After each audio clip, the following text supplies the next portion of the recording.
제2연합부로 구성을 할 수 있다. 1969년 1월부터 1981년 1월까지 대법원장을 포함한 16명이 전원합의체에 재판을 했는데 그 체제에서 사법사적으로 높이 평가받는 국가배상법 제2조 제1항 단서가 위헌이라는 전원합의체 판결을 선고했다. 그렇기 때문에 사명의 소부 1개를 지원하는 경우에는 소부를 전부로 운영할 필요가 없고 12명 전원합의체를 운영하는 것이 가능할 것이다. 대법관의 수가 20명을 넘어가면 전원합의체를 운영하는 것이 용이하지 않으므로 제1연합부와 연합부 형태로 운영하는 체제를 도입하는 것이 현실적이다. 동등한 수로 구성되는 제1연합부와 제2연합부를 운영하려면 짝수의 소부를 운영해야 한다. 그런 측면에서 보면 16명을 정원하여 4명 단위의 소부 7개를 운영하는 것이 부적절하고 12명을 정원하여 4명 단위 소부 6개를 운영 방안이 바람직하다. 다만 1, 2연합부 체제로 운영하면 전문제품부 운영에 따른 문제점이 그대로 유지되고 1, 2연합부에 모두 관련된 쟁점이나 대법관 전체의 의견으로 재판해야 할 중요한 사건에 대해서는 25명 전원합의체를 운영해야 되는데 충실한 토론이 이루어지지 못한 채 단순 표결에 거쳐 실질적인 전원합의체 심리가 곤란하게 될 우려가 있다. 대법관을 일정 규모 이상으로 정원하는 경우에는 이유 기재를 생략하여 국민들로부터 불신을 받고 있는 심리 불속행 제도를 그대로 유지하기 어려울 수도 있다. 대법원이 중요한 사건에 대해서 충실하게 심리하고 법령 해석의 통일이라는 정책적 역할을 제대로 수행하기 위해서는 대법원에서 심도 있게 심리할 사건을 선별한 제도를 도입할 필요가 있다. 법률 선진국들과 우리나라의 사법체계에서 많은 영향을 준 나라들은 대부분 최고법원으로서 규범 제시적 역할을 안정적으로 수행하기 위하여 상고심의 실질심리 사건 선별 제도를 가지고 있다. 독일 연방 일반법원은 100명이 훨씬 넘는 법관으로 구성되어 있음에도 연방법원이 심리할 수 있는 사건을 선택과 집중의 원리에 따라 선별하기 위한 제도를 채택하고 있다. 2020년 민사사건 상고 건수가 4,640사건이고 형사사건의 상고 건수가 3,105건 정도인데도 일정한 범위에서 상고 허가제 또는 공판 없는 결정에 의한 재판제도 등의 상고심 선별제도를 채택하고 있다. 김명수 대법원장은 2023년 1월 5일 상고제도 개선 관련 입법 의견을 국회에 제출하면서 대법관 사명 정원하고 심리 불속행 제도를 폐지하는 대신 상고 심사 제도를 도입하는 방안을 제시한 바 있다.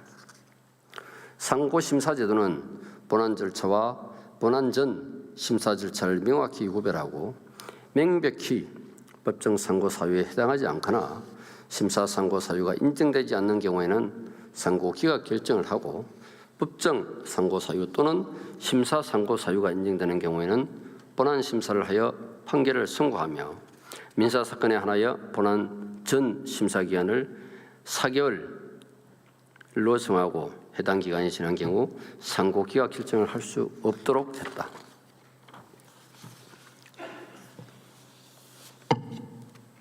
법원 개혁 추진과 그 체계의 일정에 관한 사안입니다. 법원 존립의 기반은 판결에 대한 주권자인 국민의 신뢰와 존중의 바탕을 둔 군인이다. 그렇기 때문에 법원은 무신분립 즉 국민의 신뢰가 없으면 설 수조차 없는 조직이다. 작용이 있으면 반작용이 있는 법이다. 작용이 강할수록 반작용과 후폭풍도 그만큼 강한 것이 물리의 법칙이고 역사의 법칙이다. 대한국민에서 법원은 역사상 전례가 없는 두 재판, 즉 피고인 윤석열에 대한 구속 취소 결정과 피고인 이재명의 공직선거법 위반 사건에 대한 전합의체 판결로 인한 후폭풍과 반작용으로 강력한 부분 개혁 요구 앞에 서게 되었다. 두 재판을 계기로 제기되고 있는 부분 개혁 방안들은 사법제도의 본질에 관한 사항들을 포함하고 있으므로 국민의 관점에서 좋은 재판을 하는 부분을 만들기 위해서 신중하게 추진하되 반드시 성과를 거둬야 한다.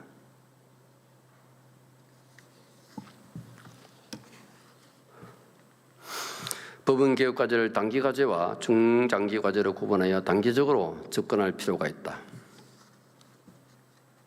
단기 과제는 법원 개혁 특위 구성 후 6개월 안에 입법부까지 마무리하도록 한다. 그러한 단기 과제로는 대법관 증언 방안 여부와 상고 이유서의 원심 법원 제출 제도 도입, 재정 신청 제도 개선, 구속영장 단계의 조건부 석방 제도 도입, 국민 참여 재판의 활성화 방안, 형사 법정 구조의 개선, 압수수색 영장의 사전 신문 제도, 한국형 디스커버리 제도의 도입, 판결문 공개 범위의 확대 등을 들 수 있다. 중장기 과제는 처음 6개월 동안에 각 쟁점에 관한 법률안 초안을 입법조사처나 법원 행정처 또는 외부 용역 등을 통해서 제출받고 다음 6개월이나 1년 정도 연장하여 입법을 마무리하는 일정으로 추진한다. 위기 속에 기회가 있다. 법원의 개혁에 대한 국민의 요구를 받아 법원이 국민에게 신뢰받고 존중받는 헌법기관으로 재정되기를 기대한다. 요약해서 말씀드렸습니다. 그런데 취지는 다양한 사법개혁을 주문하고 있습니다. 또 이번 오늘 필리버스터를 하고 있는 법안과 관련해서 대법관의 증언 문제는 26명 증언 문제는 상세하게 대법원의 기능과 재판부의 역할을 제시하면서 부적합하다. 즉 현재의 대법관 수가 오랜 시행착오를 거쳐서 적합한 규모라고는 결론에 도달합니다. 다음은 중앙대 이인호 법학전문대학원 교수의 기고문입니다. 이번 대법관 증언은 헌법 정신을 훼손하고 대법원을 장악하려는 꼼수이다. 여당이 단독으로 추진한 대법관 증언은 지난해 5월 1일 대법원이 이재명 후보에 대해 유죄 인정 취지의 판결을 내린 것에 대한 여러 정치적 보복과 공격의 일환이다. 1949년 제정된 법원조직법에서 대법관을 6명으로 정한 이래 지금까지 76년의 법원사에서 전례 없는 일이다.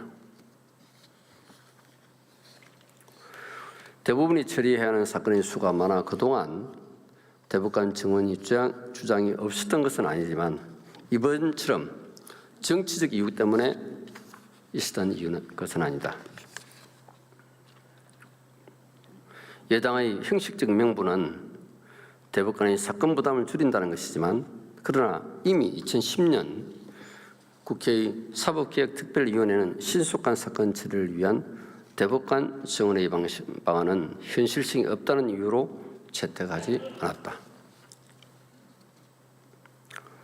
장관급에 해당하는 대법관을 30명으로 늘린다고 해서 사건 부담이 의미 있게 줄어드는 것도 아니다. 그래서 그동안 대법관 증언은 정치권에서도 법조계에서도 전혀 합의를 보지 못한 사안이었다. 그런데 민주당은 이재명 대통령이 취임하는 날 법안심사 소위를 열어 일방적으로 그리고 일사천리로 밀어붙였다. 대선 기간에 대법원 공개에 대한 비판이 거세게 일자 이재명 후보는 선대위에 개정법률안 논의를 자제하라고 지시했다라고 말하면서 한 발 후퇴하는 모습을 보였다. 그런데 대통령으로 취임하자 민주당은 보란듯이 밀어붙이고 있다. 이 상황을 어떻게 해석해야 하는가? 대통령 후보의 자제 지시는 유권자에 대한 정치적 꼼수였던 것인가? 정치적 해석 여부를 떠나 여기에는 대법관 정헌법이 왜 헌법과 충돌하는지를 세 가지 관점에서 논증하고자 한다. 첫째, 그 입법 오도는 대법원의 장악과 통제라는 불순한 정치적 동기에서 기인한 것으로 삼권 분립과 헌법 정신과 정면으로 충돌한다. 독재적 발상이 아니면 감히 할 수 없는 시도이다. 나아가서 대법관 정원은 기존의 사법체계를 뒤흔드는 중체대한 국가적 의제이다. 지난 76년의 사법체계에서 대법관 정원이 15명을 이상을 넘긴 적은 없다. 그리고 그 이상의 정원은 정치권과 법조계에서도 합의를 한 적도 깊은 논의를 한 적도 없다. 진지한 공적 토론이 없었던 어제를 대통령 방탄이라는 정치적 의도를 가지고 민주당의 다수표로 밀어붙이는 것은 공적 토론장이어야 할 국회가 자신의 기능을 포기하는 것이다. 이처럼 입법의 동기와 추진의 양태는 입헌 정치의 정상적인 모습이 아니며 삼권 분립과 오해주의 헌법 정신에 위배된다. 둘째, 대법관 정원은 최고법원으로서의 대법원의 헌법적 기능과 조직 원리에 부합하지 않는다. 아래에서 좀 길지만 이 점을 논증해 본다. 현행 법원은 최고법원인 대법원과 각급 부분으로 조직된다고 헌법 제101조 제2항에 규정하고 있다. 이처럼 우리 헌법은 대법원의 헌법상 지위를 최고법원이라고 규정하고 있다. 여기서 대법원의 최고법원이라는 헌법적 지위는 대법원의 두 가지 기능에서 확인된다. 하나는 일반 재판의 최고 신급이라는 기능이다. 다른 하나는 권리구제의 최종 신급이라는 기능을 수행한다는 점에 있다. 이 둘 중 본질적인 것은 최고 신급으로서의 대법원이다. 이때 최고 신급의 의미는 대법원이 법령 해석과 통일과 법 발전의 선도라는 두 가지 역할을 수행한다는 뜻이다. 즉, 대법원은 국가사회적으로 의미가 큰 중요한 사건에 집중해서 설득력 있는 근거로 통일된 법령 해석과 법 적용의 기준을 제시해야 한다.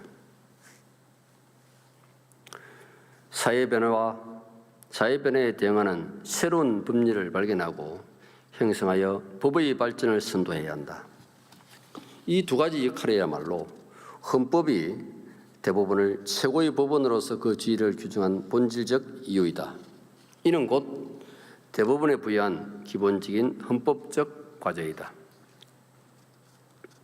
그런데 이 헌법적 기능과 과제는 대법관 전원이 함께 참여하는 단일의 전원 합의체 재판에서 수행되어야 가능한 일이다. 다양한 사회적 경험과 가치관을 가진 대법관들이 사회의 상충하는 이익들과 가치들을 한 테이블 위에 올려놓고 함께 머리를 맞댄 치열하고 심도 있는 토론을 통해서만 사회 구성원의 다양한 이해관계를 적절히 반영하는 재판이 가능하게 된다. 이처럼 단일의 전원 합의체 재판이 물리적으로 가능한 조직 구성이라야만 최고법원으로서의 제 기능을 수행할 수 있다는 점은 다른 주요 국가의 최고법원들의 조직 구성을 보면 알 수 있다.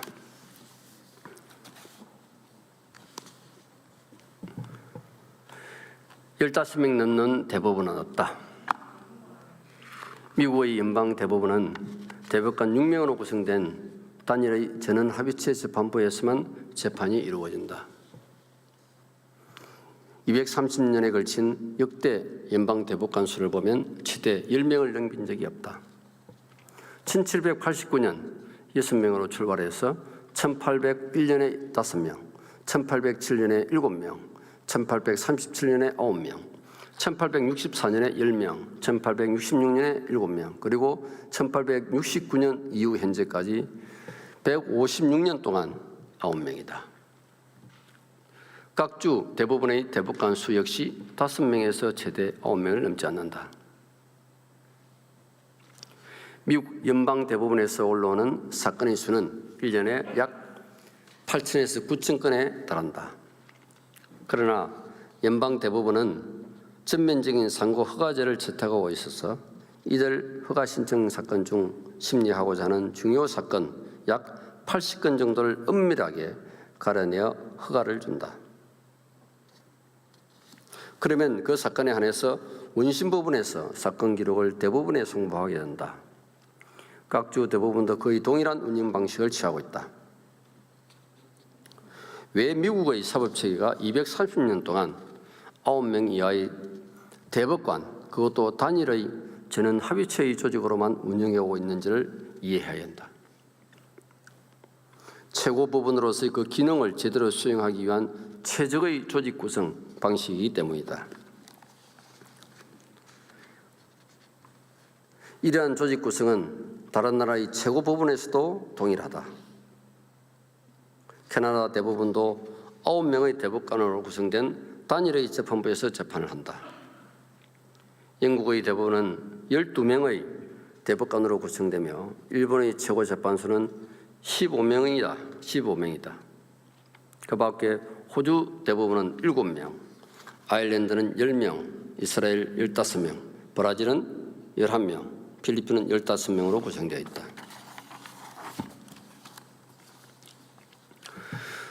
독일과 비교하는 것은 잘못이다. 흔히 독일의 사법체계를 비교하면서 독일의 민형사 상급법원인 연방보통법원에는 법관 수가 150명이 넘는다고 하면서 우리의 대법관도 정원하면 된다는 주장을 쉽게 한다. 그러나 이는 비교법적인 오류이다.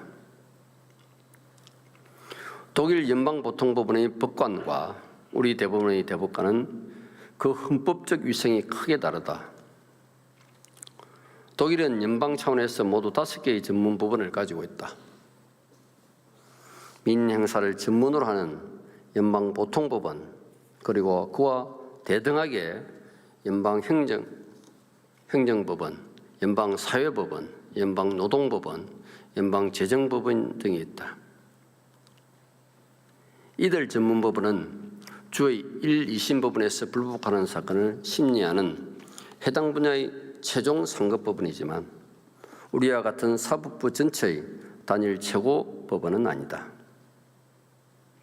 그로 연방보통법원에는 12개의 민사재판부와 6개의 형사재판부가 있는데 각 재판부는 독립적으로 운영되고 우리와 같은 전원합의체의 재판부가 없다. 따라서 독일에서는 연방보통법원은 최고법원이 아니며 오히려 연방헌법재판소가 그 기능적으로는 최고법원의 역할을 한다. 연방보통법원의 재판이 헌법의 기본권을 침해하는 경우 연방헌법재판소는 그 재판을 취소할 수 있다. 따라서 독일의 연방보통법원의 법관 수가 많으니까 우리 대법관도 늘리면 된다는 주장은 우리 대법원과 대법관의 헌법적 위상과 지위를 이해하지 못하는 주장이다. 우리 헌법은 대법원이 최고법원임을 명시하면서 사법권은 최고법원인 대법원과 각급 법원으로 조직되는 법원에 속한다라고 헌법 제101조 1항에 규정하고 있다. 그리고 헌법은 대법원이 단일의 전원합의체 조직임을 전제로 하고 있다. 그 점은 다음 조항, 즉 헌법 제102조 제1항에서 대법원에 불을 둘 수 있다라고 규정하는 것에서 알 수 있다. 소부는 기본 전제가 아니라 둘 수도 있고 두지 않을 수도 있다는 것이다. 요컨대 우리의 현행 헌법은 대법원의 최고 법원의 지위를 부여하고 그 본질적 기능인 최고 신급의 기능, 통일된 법령 해석 및 법 발전을 선도하는 기능을 수행하도록 요구한다.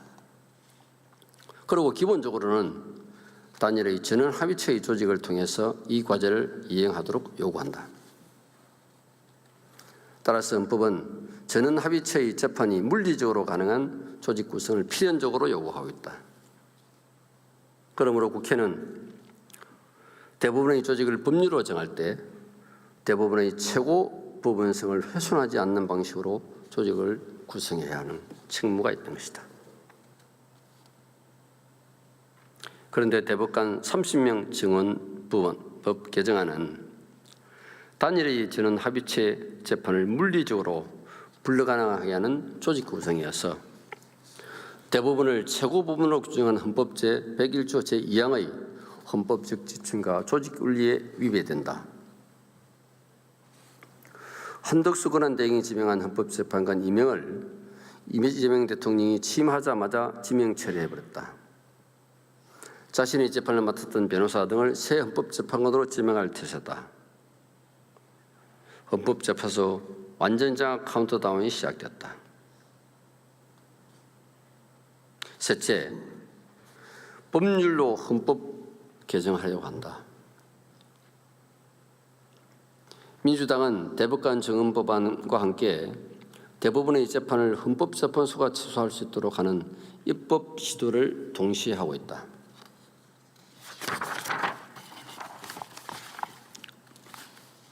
그러나 이는 현행 헌법이 상정하고 있는 사법부 구조, 즉 대법원과 헌법재판소의 병렬적 관계를 변경하여 헌법재판소를 대법원의 상위기관으로 두는, 그리하여 대법원의 최고법원성을 파괴하는 것이다.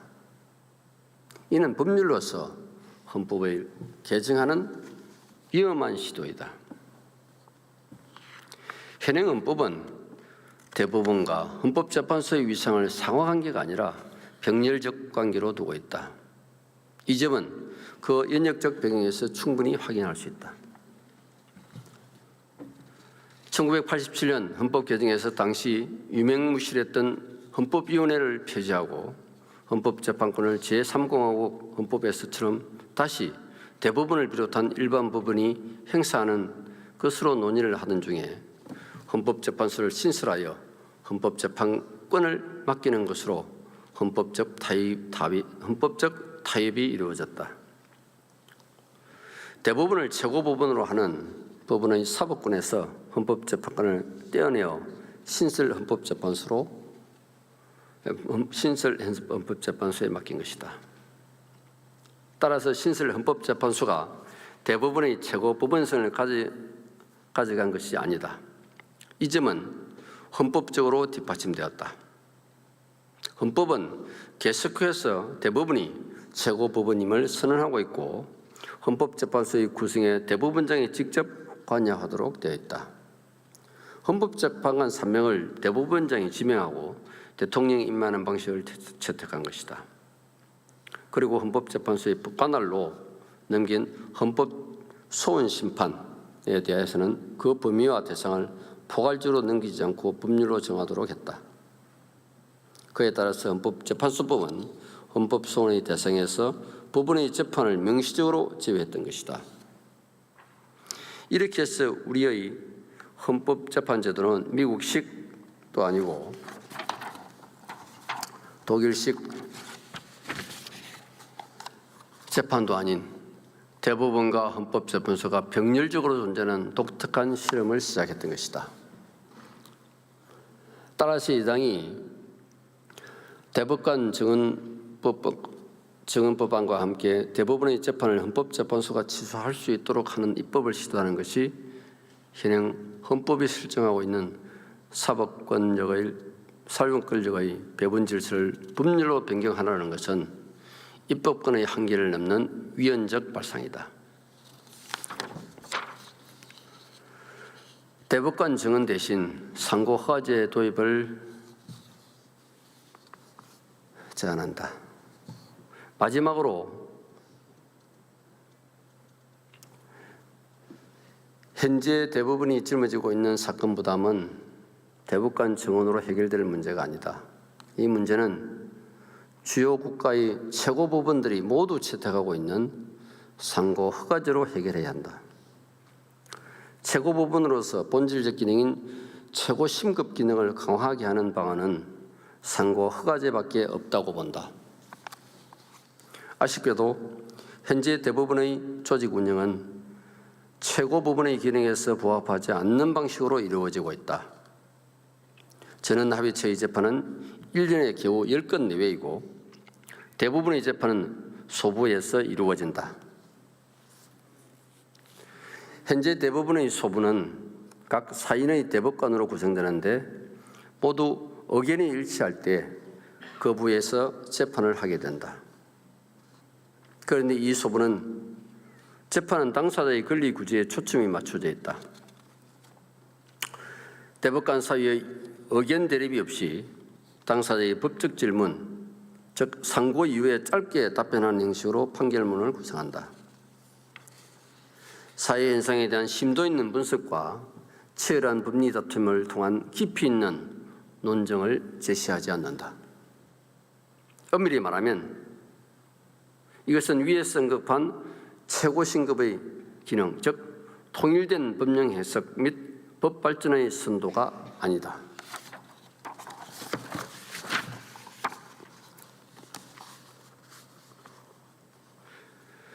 대법원의 재판이 모든 사건에서 최종 신급이어야 할 필요는 없다. 헌법재판소도 확립된 판례를 통해서 이 점을 여러 차례 확인하고 있다. 대부분이 최고법원이라고 해서 모든 사건을 상고심으로 관할하여야 한다는 결론이 당연히 도출되는 것도 아니다. 또한 국민의 재판 청구권에 상고심 재판을 받을 권리는 포함되지 않는다고 확립된 헌법 해석을 통해서 알 수 있다. 분쟁의 당사자 입장에서 재판의 신급이 늘어나면 날수록 자력이 약한 당사자에게는 더욱 불리한 게임이 된다. 오히려 사실 인정을 더 정확하게 할 수 있도록 1심 재판부의 수와 역량을 강화하는 것이 더욱 중요한 입법 과정이다. 긴 기고문이긴 합니다만 한마디로 요약하면 지금 현재의 우리 법안이 상정되어 있는 급격한 대법관의 정원 문제는 헌법에 위배된다. 또 대법원을 장악하기 위한 꼼수에 불과하다. 그리고 민주당에서 내세우는 재판의 신속 또 충실한 구제, 이 부분은 하급심인 1심, 2심의 역량을 높이는 데서 그 해답을 찾아야 된다 하는 것입니다. 수차례 설명을 드린 듯이 많은 법 전문가들 또 사법부 구성원들, 언론의 시각, 외국 학자들의 논평, 또 해외 사례에서 실증적으로 확인되는 사안 똑같습니다. 대법관의 급격한 정원 문제는 그 체제의 뿌리 그 체제의 자유민주주의 체제를 또 상권 분립의 헌법적 가치를 흔드는 가장 위험적인 요인이 된다는 것이죠. 그런 부분을 헌법학자가 설치를 하고 있습니다.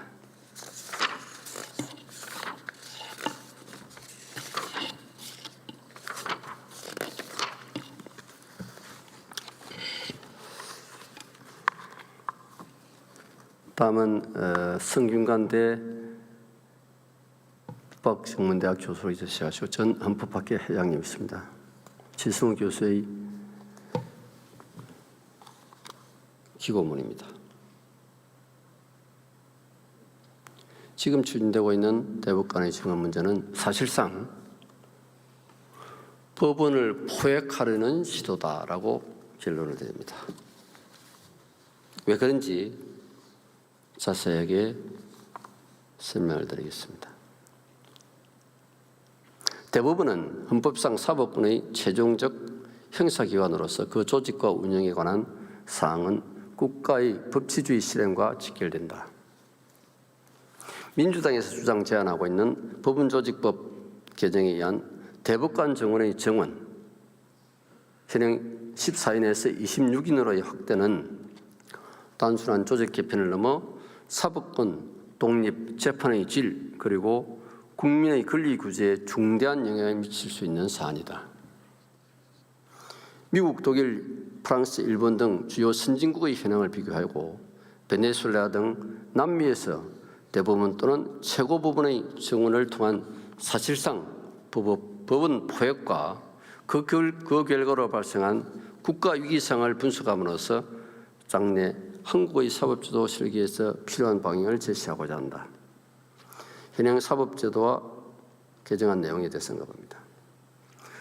대법원 정원은 단순한 인사 문제를 넘어서 사법권 구조와 국민 기본권 구제의 실질적 통로를 형성한다. 대법관 정원 논의의 명시적 목적은 누적 사건의 적체 해소와 심리의 충실화, 판결의 예측 가능성 제고에 두고 있다고 한다. 반면 대법관 정원의 확대는 동시에 결정구조의 변화, 전원 합의체 운영, 사건 배달의 공정성, 그리고 사법부 독립의 정치 경제학과 깊은 관련이 있다.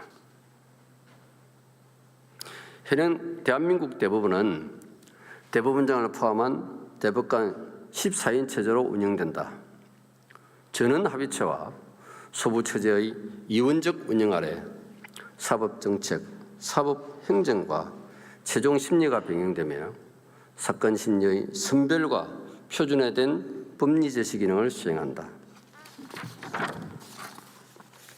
이번 대법관 정원의 개정안은 대법관 수를 대폭 확대하고 이에 따른 소부 규모 및 사건 배당 방식, 전원 합의체의 회부 기준, 심리 불속행, 상고 허가제 등을 연동하고 있다. 여당은 이번 정원을 사건 수가 많아 경무에 시달리니 대법관을 늘려서 제 기능을 다하겠다는 의도라고 설명한다. 즉 사건 적체 해소에 주안점이 있다는 것이다. 그러나 실제로 조선일보 보도에 따르면 대부분을 포함한 상급심 사건 중 처리기간이 180일을 넘는 비율이 2019년에는 76.4%에서 2024년 90.1%로 늘었다. 민주당에서는 이를 이유로 대법관을 26년으로 정원하여 순차적으로 1년에 4명씩 추가하는 형태로 진행한다고 주장한다. 장경태 의원이나 김용민 의원 등이 발의한 법안을 폐기하고 대안으로 제시한 2025년 6월 4일 법원조직법 개정안의 제안 이후에도 최근 5년간 평균 대법원 보란 사건 접수 건수가 매년 4,400건을 초과하여 대법관 1인당 연간 3,600건에 달하는 사건을 처리해야 할 정도로 업무가 가중하다고 한다. 대법관 정원을 찬성하는 견해에 의하면 기대 효과로 사건 처리 기간이 단축, 심리의 충실, 사회적 합의 형성 기능의 강화가 제시된다. 반면 이에 반대하는 입장에 하면 판결의 파편화, 불일치, 내부 의사결정 비용의 급증, 정치권에 의한 임명 포획 위험, 전원 합의체 권한의 약화, 사법정책의 표준화 기능 약화되는 우려를 표시하고 있다.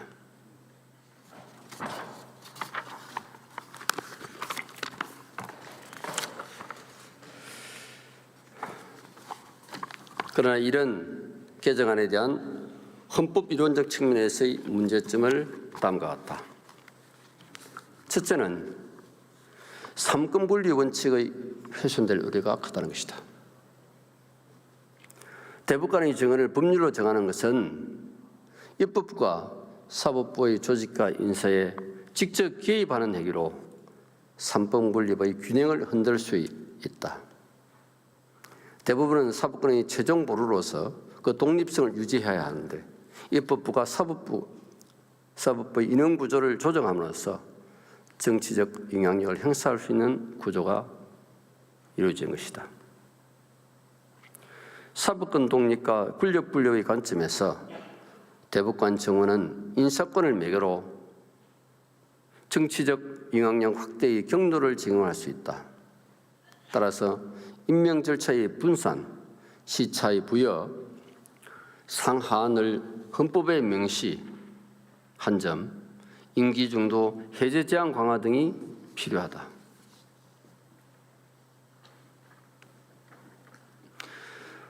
두 번째로 헌법상 대법원 구성의 안정성을 침해하는 것이다. 헌법 제101조는 사법권은 법관에 구성된 법원에 속한다. 법원은 최고법원인 대법원과 각급 법원으로 조직된다. 법관의 자격은 법률로 정한다라고 규정하여 법원과 법관의 독립을 명시하고 있다. 대법관의 수는 형식적으로 법원조직법을 개정해서 조정할 수 있지만 이는 헌법상 권력 분립의 원칙 범위 내에서 시행되어야 한다. 대법관의 수의 급격한 증가는 헌법이 보장하는 사법권의 독립성과 안정성을 침해할 수 있다. 세 번째로 법률 유보, 즉 과잉 금지, 절차적 정당성에 문제가 있다. 대법관 정원 확대는 법률에 근거해야 하며 목적의 정당성, 수단의 적합성, 침해의 최소성, 법익의 균형성 검토가 요구된다. 특히 사건 선별 제도와 사건 선별 제도와의 전체적인 고려 없이 정원만 확대할 경우 과잉 금지 원칙에 저촉될 수 있다. 또한 정원되는 대법관들과 퇴임하는 대법관들의 후임 인선에 지나치게 한 정부에서 모두 임명하게 하는 것은 민주주의 원칙과 상권 분립의 원칙에 위배된다. 특히 이번 민주당의 개정안에 의하면 기존 14인의 대법관과 새로 임명되는 12명의 대법관들 26명 중 22명을 이재명 정부에서 임명하게 되는 점 된다. 이는 민주주의 원칙 및 권력 분립의 원칙의 정면으로 배치된다. 사법권의 정치 가능성입니다. 민주당이 개정안처럼 법관을 대폭 정한한 경우에는 특정 정권이 임기 내에 다수 대법관을 임명할 수 있는 구조가 형성되어 사법부의 정치적 중립성을 훼손할 수 있다. 이번 개정안이 실제로 통과되면 현 이재명 대통령 임기 중 22명의 대법관을 임명할 수 있게 된다. 이는 사실상 사법부의 인사권을 장악하게 되는 결과를 야기해서 실질적으로 권력 분립 원리에 위반된다. 대법원의 기능과 역할이 왜곡된다. 대법원은 법률의 해석의 통일성과 최종 판단을 담당하는 기관으로 소수의 법관이 깊이 있는 논의를 통해서 판결을 내려야 한다. 대법관의 수가 대폭 증가하면 전원합의체의 운영이 비효율적이 되고 판결의 일관성과 통일성이 저하될 가능성이 높다. 대법관 수 증가는 법원 행정처의 인사 행정 부담을 가중시키며 법관 간 협의와 조율이 어려워질 수 있다. 현재 대법원은 이미 사건 가중으로 인해서 심리가 지인들의 문제가 발생되고 있다. 이를 해결하기 위한 방법으로 대법관 인원 증가는 구조적 해결책이 아니라 단기 처방에 불과하다. 근본적이고 장기적으로 하급심 판결의 효율화가 필요한 것이다. 여섯 번째로 전원 합의체의 분산 운영에 상당한 문제가 있다. 개정안은 두 개의 전원 합의체로 나누는 구조를 제한하고 있는 것으로 보이는데 이는 사실상 대부분의 이원화로 이어질 수 있다. 법률 해석의 통일이라는 대부분의 핵심 기능이 약화되고 판결 간 충돌 가능성이 높아진다. 대법관 정원이 정원될수록 법원 합의체의 실질적 수기가 어려워질 가능성이 큰 만큼 이에 따라서 법원 전원 합의체의 회부 사유의 상세와 대법관 간 합의 형성 메커니즘의 제도와 소부 간 충돌 사안 자동 회부 규칙의 강화 등 제도가 함께 개선되어야 한다. 형사사법 실무적 정점 관점에서 보면 대법관 정원은 양형 기준의 안정성, 위법 수직 증거, 배제 법칙, 자백 보강 법칙 등 핵심 법률의 일관성 유지에 직접적인 영향을 준다. 만일 대법원 판례가 상호 충돌하게 되면 법적 안정성과 예측 가능성 및 신뢰성을 해치고 형사 피고인의 방어권 행사와 검찰, 경찰의 수사 지침에도 불확실성을 초래한다. 일곱 번째, 특정 정권의 사법부 장악이 우려된다. 대법관 정원 시기와 방식이 현 정부의 임기 내에서 집중되어 있어서 정치적 의도가 있다는 비판과 우려가 제기된다. 사법부의 독립은 국민의 권리 보호와 직결되며 정치적 영향에 노출될 경우 국민의 사법 신뢰가 훼손된다. 대법관을 정원하더라도 현 정부의 대통령 임기 중에 정원할 수 있는 대법관의 숫자를 대폭 축소하고 차기 또는 차차기 정부에서 사법 체계를 유지하면서도 점진적으로 정원하는 방식을 채택해야 한다. 여덟 번째, 국민적 합의가 부족하다. 사법제도개혁은 국민적 공감대와 사회적 합의가 필수인데 이번 개정안은 별다른 국민적 공감대 형성을 위한 절차나 공청회 등을 거치지 않고 민주당의 당론으로 추진되어서 공론화 과정이 부족하다. 대법관 정원 문제는 단순한 법관 정원 문제가 아니라 사법체계, 나아가 국가의 기본 체제를 변경하는 문제이므로 여야 간 합의와 국민적 공감대 형성을 위한 공청회 등 입법 절차를 거쳐야 한다. 개정안 발표 과정에서 사법부를 대선 개입 등 정치적 프레임으로 공격한 것은 사법부 전체에 대한 불신을 조장한다. 사법개혁은 제도 개선을 위한 것이어야 하며 특정 사건이나 인물에 대한 정치적 대응이나 방어를 만드는 수단이 되어서는 안 된다. 사건 처리의 효율성 문제가 있다. 대법관 정원이 사건 처리 속도를 높일 것이라는 기대는 근거가 부족하다. 대부분은 법률 중심으로 운영되어야 하며 사건 수 감소를 위해서는 상고 허가제, 상고심 절차 개선, 상고 부분 설치 등이 더 효과적이다.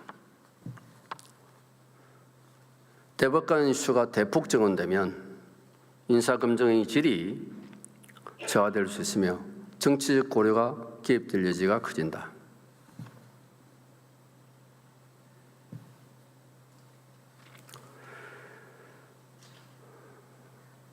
정치권의 영향력에서 자유롭지 않으며 법관의 자질보다는 정치권의 이해관계에 따라 배분될 가능성이 매우 높다.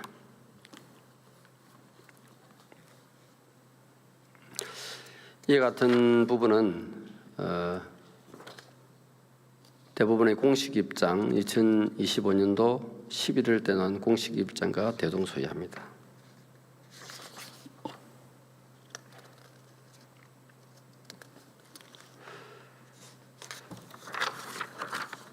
핵심 키워드만 요약하게 되면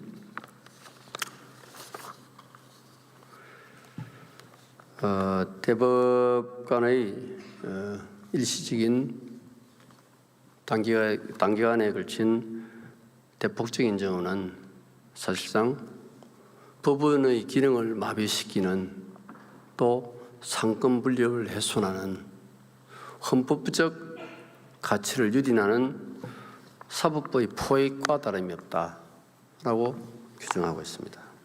그만큼 이 개정안 자체가 많은 위험을 내포하고 있다.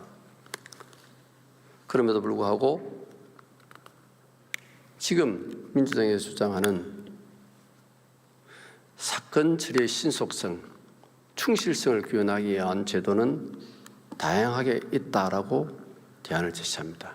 그 기초적인 것이 하급심, 즉 1심, 2심의 역량을 높이자 하는 것이고 그 외에도 여러 가지 대안을 제시하고 있습니다. 아쉽습니다. 그럼에도 불구하고 이 법안을 강행하는 민주당의 속내를 필리버스터가 마치는 이 순간까지도 이해를 할 수가 없습니다. 정말 이재명 대통령 무죄 만들기 위한 그 이유 하나입니까? 그 이유 같으면 이렇게 논란이 많은 법안들을 만들 이유가 없지 않습니까? 참 아쉬운 법 개정 과정입니다.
부장님, 종료 시점이 몇 시죠? 종료하는 시간이 종료 시간 7시 55분. 55분. 네, 맞추겠습니다.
계속 이어가겠습니다.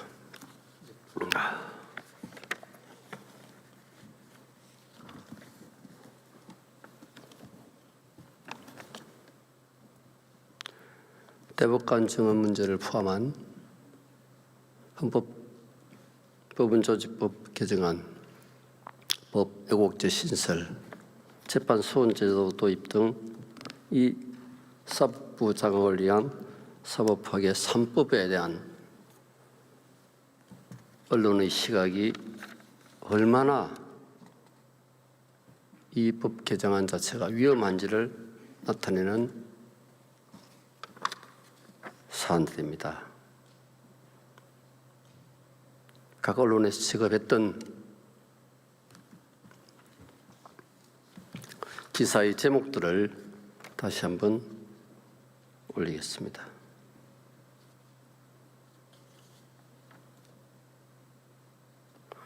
전국 법원장들은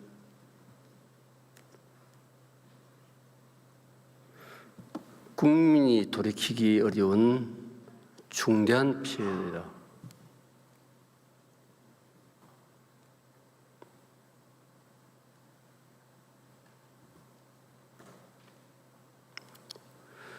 대법원 증언 역풍은 루즈벨트도 바이언도 큰 코 다쳤다.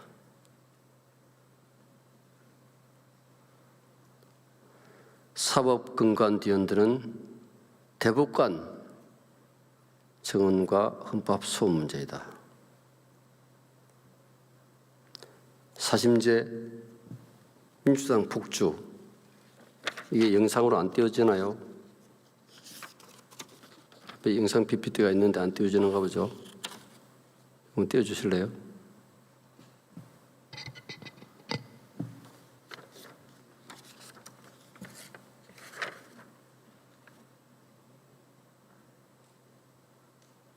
정말 이재명 재판 때문인가? 대법관 26명 정원은 대법원 자각용이 아닌가? 수틀리면 판검사 고발하는 시대가 도래했다.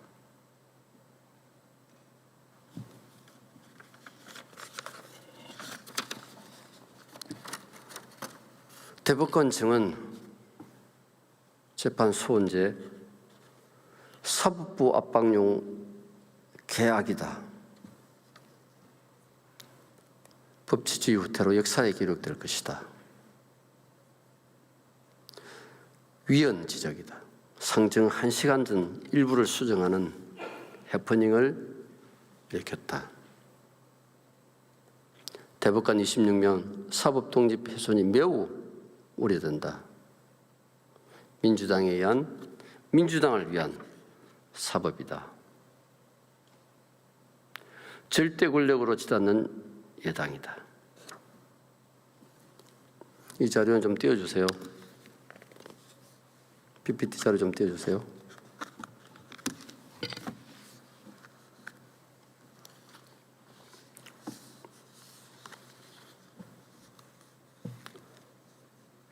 존경하는 국민 여러분, 언론 이 제목만 떼어놓으세요. 다른 거 띄울 필요 없을 것 같아요.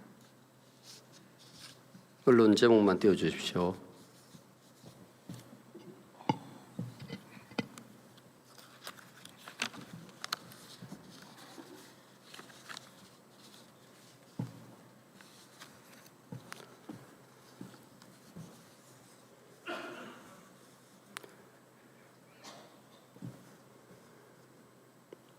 존경하는 국민 여러분, 민주당에서 강행하는 대법관 26명의 청원 법안은 법률에 의한 헌법 위반과 상권 분립의 민주주의 기본 질서를 유린하는 사법 파괴입니다. 이러한 입법 폭거와 사법 파괴는 민주주의 체제의 근간을 무시하고 흔들려는 의도로밖에 볼 수가 없습니다. 이재명 민주당 정권 지난 8개월 동안 국민의 삶은 곳곳에서 무너져 내리고 행정권 장악에 이어 대한민국을 한 개인, 한 정당의 소유물로 여기고 있는 듯합니다. 이번 사법 파괴를 통해서 자유민주주의 핵심 요소인 삼권 분립마저 붕괴시키려 하고 있습니다. 현재 대한민국은 고환율, 고물가, 높은 실업률, 연간 배업자 100만 원의 시대가 현실이 되었고 자영업자와 소상공인의 하루는 버티는 것 자체가 생존입니다. 그럼에도 민주당 정권은 죽어가는 민생은 뒷전이고 개혁이란 그럴듯한 말로 사법 개혁을 일삼고 있습니다. 헌정을 유린하고 법치를 뒤엎고 대법원까지 자기들 손아귀에 넣으려는 시도는 오직 범죄자 대통령 한 사람 구해보겠다는 의도를 뛰어넘어서 반헌법적 방법으로 정권을 지속하려는 것으로 보입니다.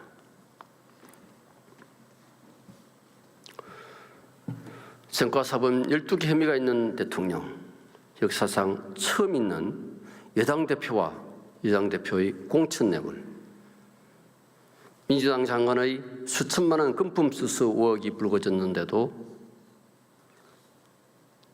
지방선거에 나서겠다는 모렴치, 민주당 당대표의 돈봉투 의혹, 민주당 의원의 성추행, 성폭행, 주식 차명 거래 의혹, 민주당 대선 후보 최측근의 수억 원대 불법 대선 자금 수수 의혹, 산불 예방 비상근무 중인 산림청장의 음주 사고 야기 등 민주당 정권의 부패 비리 온상의 정당 민낯을 드러낸 것입니다. 이처럼 다수 민주당 국회의원이나 고위직 정부 인사가 연루된 사건, 수사, 재판을 회피하거나 압력을 행사할 의도가 아니라면 사법체계 혼란이 불을 보듯 뻔한데도 이 같은 법을 여야 협의 절차를 완전히 무시하고 또 많은 여론 전문가들의 조언을 무시하고 쫓기듯 강행 처리하는 이유가 무엇입니까? 어떤 재판이, 누구의 재판이 그렇게 두렵습니까? 그것도 아니라면 무소불위의 권력을 누리겠다는 오만한 발상이고 이 정권과 민주당이 국민과 법 위에 군림하려는 숨은 의도가 있는 것은 아닌지 묻고 싶습니다. 심지어 다수당의 독주를 견제하고 민주주의 근간인 대화 타협의 정신으로 오해 민주주의 회복을 위해 도입된 필리버스터마저 무력화시키는 정근대적 입법 폭거를 공공연히 예고하고 있습니다. 존경하는 국민 여러분, 상권 분립이 민주주의 법치의 기초가 된다는 것은 근대 시민혁명 이후 수백 년의 인류 역사를 통해 확인된 것이며 서구의 선진국들도 이를 예외 없이 인정하고 있습니다. 이러한 상권 분립의 한 축으로서 사법부의 독립적 존재와 기능도 마찬가지입니다.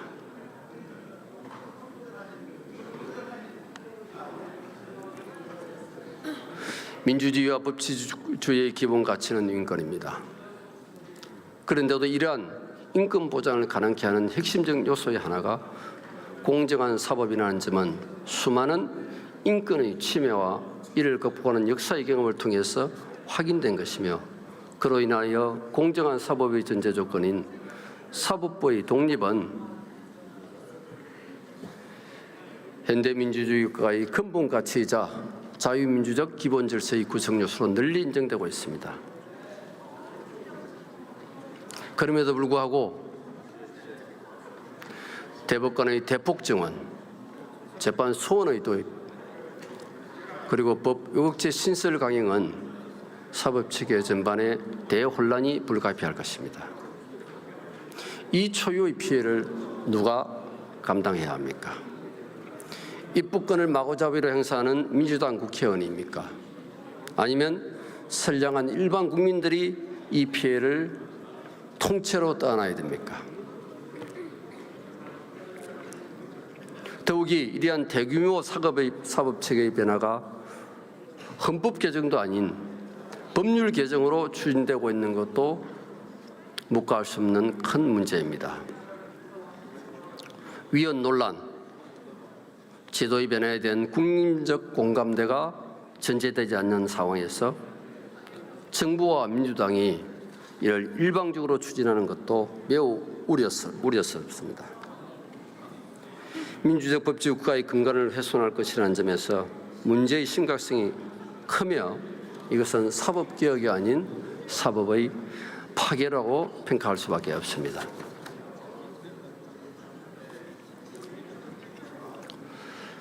이재명 대통령은 선출된 권력과 임명된 권력 사이의 서열을 언급하면서 상권 분립의 무력화뿐만 아니라 사법부의 무력화에 힘을 실었습니다. 이처럼 공공연하게 상권 분립을 경시하고 사법부의 독립을 무력화하며 이제는 사법 파괴를 위한 사법체계 변화를 시도하는 숨은 의도가 무엇인지 궁금하지 않을 수 없습니다. 상권 분립과 이를 통한 공정한 사법이 확보되기 그 이전의 국가 시스템, 즉 전체주의 국가로 돌아가기 위해 사법 파괴를 하고 있는 것은 아닌지 씀떡한 질문을 던집니다.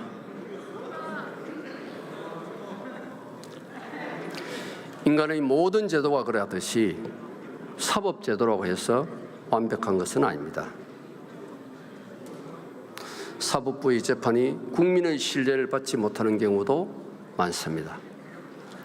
그러나 국민의 사법 불신이 있다는 것이 사법 파괴, 사법 무력화의 이유가 될 수는 없습니다. 이 같은 논리라면 국민 불신이 가장 큰 국회와 제왕적 대통령제가 가장 먼저 파괴되고 무력화되어야 한다는 결론에 도달할 것입니다.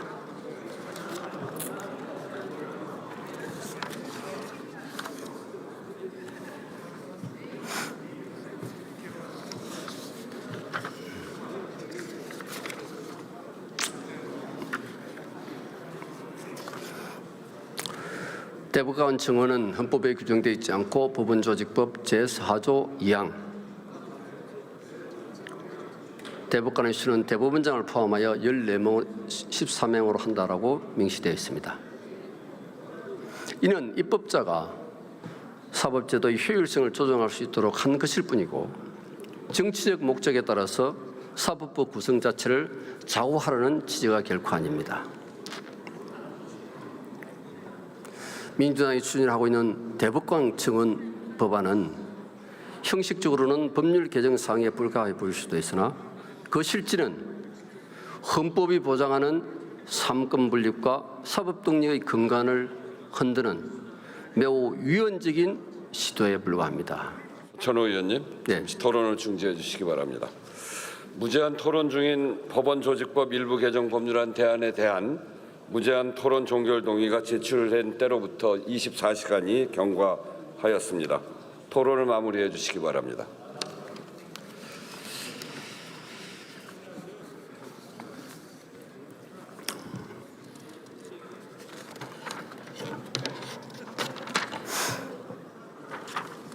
존경하는 국민 여러분, 대법관 증언 문제는 2010년도 한나라당이 다수당이 있을 때 이 의제를 국회에서 논의를 했습니다. 그 당시 민주당은 83명의 소수당이었습니다. 그런데 그 당시 민주당은 대법관의 증언이 헌법에 위배될 소지가 있다고 해서 이의를 제기했고, 그 당시 한나라당은 민주당의 주장을 받아들여서 이 대법관 증언 문제를 철회를 했습니다. 그런데 2026년 오늘 상황이 뒤바뀐 상황하에서 민주당은 대법관 증언을 시도를 하고 있습니다. 헌법에 위배되는 사항이 아닙니까? 2010년과 2026년 2월이 무슨 환경이 바뀌었습니까? 헌법이 바뀌었습니까? 법률이 바뀌었습니까? 이 자리에 앉아있는 국회의원들만 바뀌었을 뿐입니다. 여야의 다수당만 바뀌었을 뿐입니다. 그런데 헌법적 가치가, 헌법 위배의 소지가 어떤 이유로 바뀌었는지 민주당은 설명을 하지 않습니다. 이 3법의 개정안은 자유민주주의의 근간을 흔들 수도 있고 상권 분립의 토대를 망가뜨릴 수도 있습니다. 그것은 미국의 코트 패킹, 베네수엘라의 차베스 정권에서 볼 수 있었지. 마무리하고 있습니다. 빠른 시간에 할게요. 이 법안은 대법관 증언 문제는 민주주의 최고의 국가인 미국에서도 있었던 일이고 또 베네수엘라에서도 있었던 일입니다. 그러나 그 결과는 확연히 구별됩니다. 미국에서는 루즈벨트 대통령, 바이든 대통령까지 대법관의 증언을 시도했습니다. 그러나 실패로 끝났습니다. 엄청난 정치적 타격을 입었습니다. 대신 민주주의를 지켰습니다. 헌법을 지켰습니다. 그런데 차베스 정권은 이 대법관 증언 문제를 고집을 해서 시행을 했습니다. 그 결과 베네수엘라 국가가 나락으로 떨어졌고 독재의 길로 접어들었습니다. 자, 이제 똑같은 선택지가 이 자리에 놓여 있습니다. 이 법안을 제출하신 민주당 의원 여러분, 이 개정안을 포기해서 민주주의를 지킬 것인지, 상권 분립을 공고히 할 것인지, 사법부 독립을 보장할 것인지, 아니면 독재의 길로 가는 법의 부역을 선택할 것인지 결정해 주시기를 진심으로 호소합니다. 경청해 주셔서 감사합니다.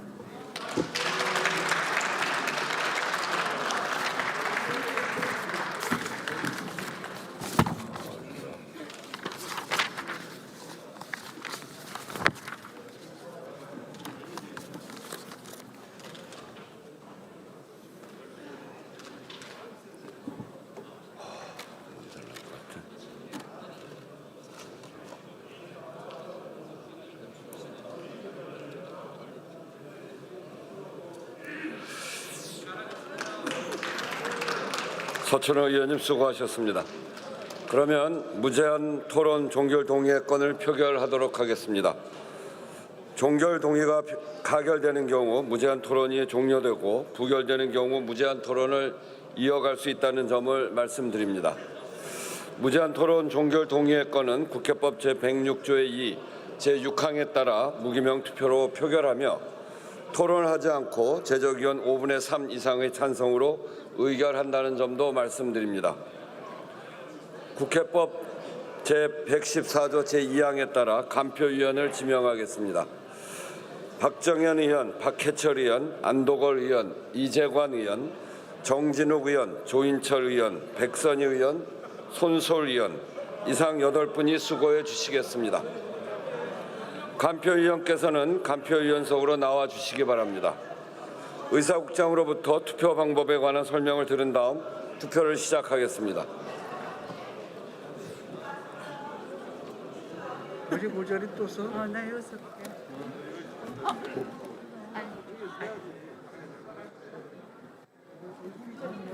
투표 방법에 대하여 설명드리겠습니다. 먼저 명패와 투표용지를 받은 후 투표용지의 가불 안에 한글이나 한자로 가 또는 부를 기재하면 됩니다. 가 또는 부 이외에 문자나 기호를 표시하면 무효로 처리되며 투표용지에 어떠한 표시도 하지 않을 경우 기권으로 처리됨을 유념해 주시기 바랍니다. 이상으로 설명을 마치고 투표를 시작하겠습니다.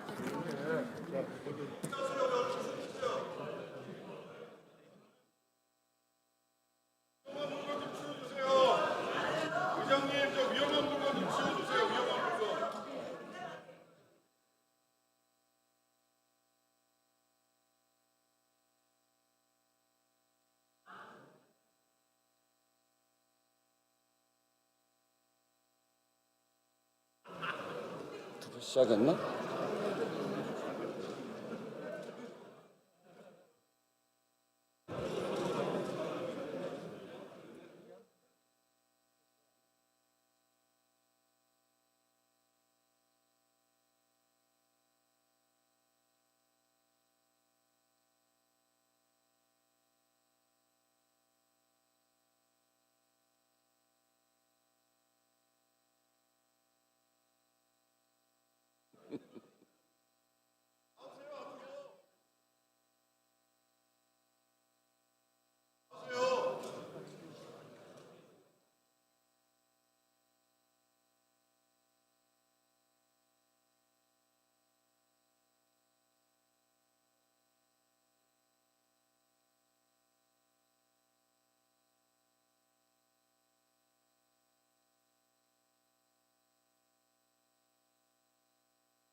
갑니다. 금방 가.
자, 투표를 다 하셨습니까? 그러면 투표를 마치고 개표를 시작하겠습니다. 먼저 명패함을 열겠습니다.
명패수는 183매입니다. 다음은 투표함을 열겠습니다.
투표수도 183매로서 명패수와 같습니다.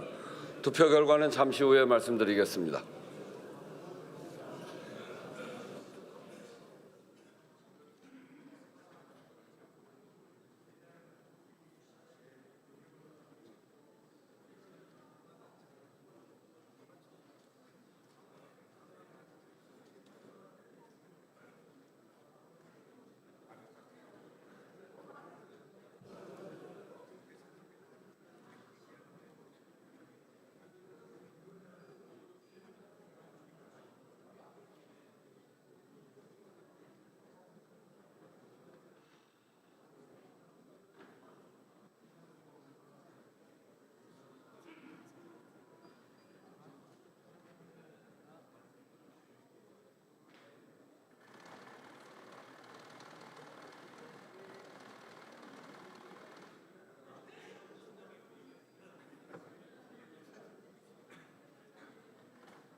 투표 결과를 말씀드리겠습니다. 무제한 토론 종결 동의의 건은 총 투표수 183매 중 가 183매로서 가결되었음을 선포합니다.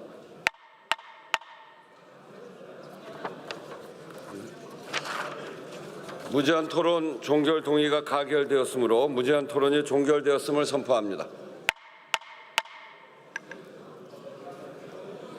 그러면 법원조직법 일부 개정 법률안 대안을 의결하도록 하겠습니다. 투표해 주시기 바랍니다.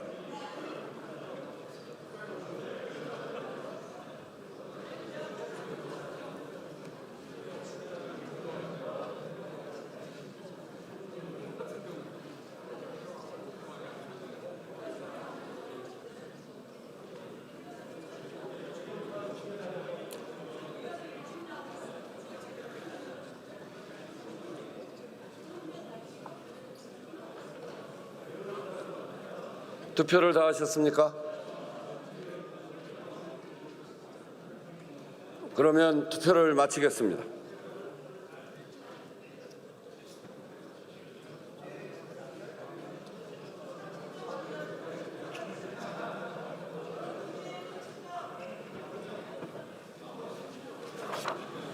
투표 결과를 말씀드리겠습니다.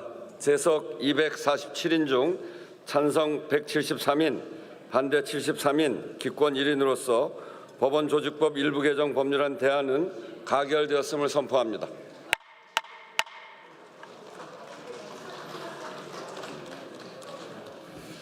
의사일정 제6항 국민투표법 전부 개정 법률안 대안을 상정합니다.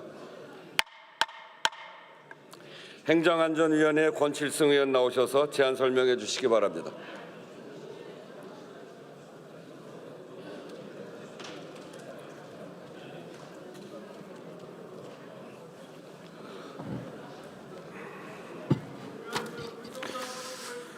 존경하는 국회의장님, 선배 동료 의원 여러분, 행정안전위원회 권칠승 의원입니다. 우리 행정안전위원회에서 의결한 국민투표법 정부 개정 법률안 대안에 대해 제안 설명을 드리겠습니다. 본 대안의 주요 내용은 헌법재판소의 헌법 불합치 결정 취지를 반영하고 제외 국민의 투표권을 실질적으로 보장하고자 투표인의 범위에 제외 투표인 명부에 등재된 사람을 포함하고 국민투표권 연령을 공직선거권의 연령 기준과 일치시키며 공직선거법을 준용하여 사전투표 등 투표 편의 제도를 확충하고 국민투표 관련 범죄 및 처벌 규정을 공직선거법과 유사한 수준으로 정비하는 내용입니다.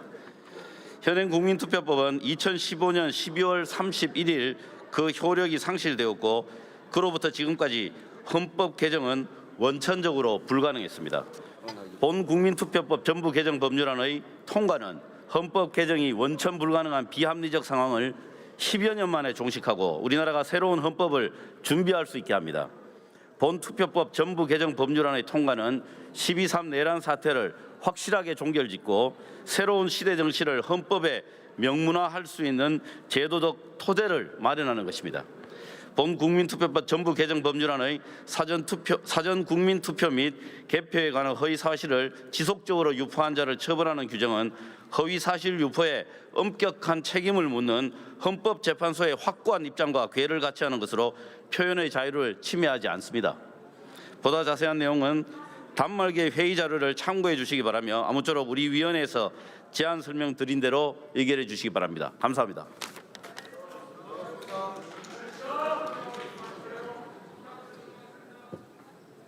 인사하고 가세요. 인사하고 가세요. 뭐가 이렇게 바쁩니까? 권칠성 의원 수고하셨습니다. 이 안건에 대해 천준호 의원 외 161인으로부터 수정안이 제출되었습니다. 천준호 의원 나오셔서 수정안에 대하여 제안 설명해 주시기 바랍니다.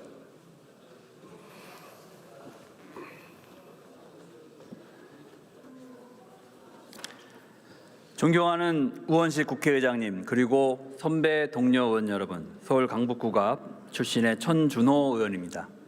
국민투표법 일부 개정 법률안 대안에 대한 수정안의 수정 이유와 주요 내용을 말씀드리겠습니다.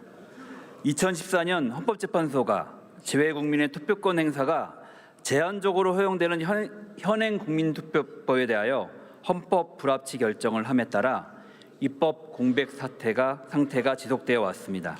이에 국민투표법 개정이 시급히 필요함에도 불구하고 각계에서 다양한 의견이 제시되고 있어 이번 개정안은 헌법 불합치 결정의 치유를 중심으로 하기 위해 수정안을 제안하게 되었습니다. 수정안은 제96조